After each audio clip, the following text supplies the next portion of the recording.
दिनैनि तारिखाव इउपिपिएलआ जोंनि बिटिसिआव माने इनभेलिड जाबाय।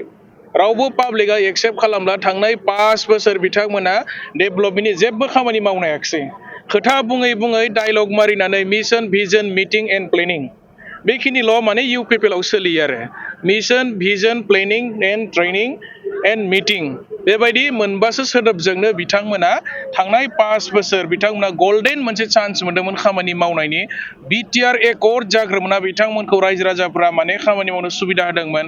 बिथांमोना एनडिएनि एलायन्सआव दङमोन खिन्थु बिथांमोना खामानि मावनो रोङाखिसै। 5 बोसोरखौ बारहोबाय दिनै बिथांमोना रावजोंबो एलायन्स गैया हारसिङै इलेक्सन गेलेदों। थांनाय बाराव एलायन्स थासेयावबो बिथांमोना माने देरहानो हायाखै। दा हारसिङै देरहानांगौ बिराद असम्भब। दा बेनिखायनो 15टा एलएसि दङ बिटिसिनि आन्दाराव 15टायावबो इउपिपिएलआ माने 0 मारिगोना 100% रोखा जाबाय आरोखि। जोंना सानफ्रोमबो बिटिसि डेभेलपमेन्टनि थाखाय जोंनि चिफ सारा खोथा बुंनो गिया।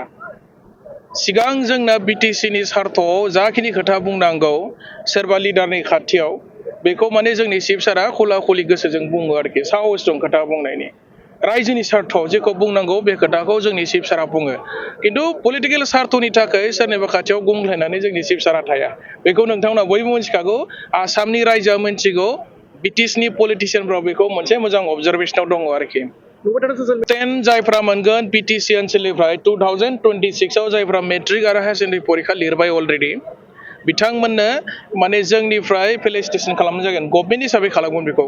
जोंनि बिटिसि सरकारा माने मेट्रिकआव जायफोर टप 10 मोनगोन आरो हायार सेकेन्डारि बिथांमोनखौ जोङो एसे रांनि अनसुंथाइ होनानै सरकारि भाबै बिथांमोनखौ बरायनो थाखाय थांखि लाबाय।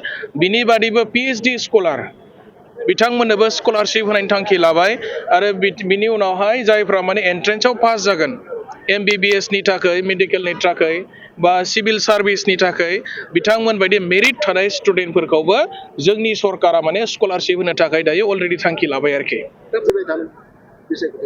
फैबाय थानाय बिसायख'थियाव जोंहा 15टा एलएसिआव 15टायाबो बिपिएफनि आरो बिजेपिनि केन्डिडेटआ बिराद मार्जिनजों देरहाजोबगोन आरो जोङो बिटिसि ओनसोलनि थाखाय 3 साब्रै मिनिस्टार मोनगोन डेभेलपमेन्ट खामानि मावनो थाखाय।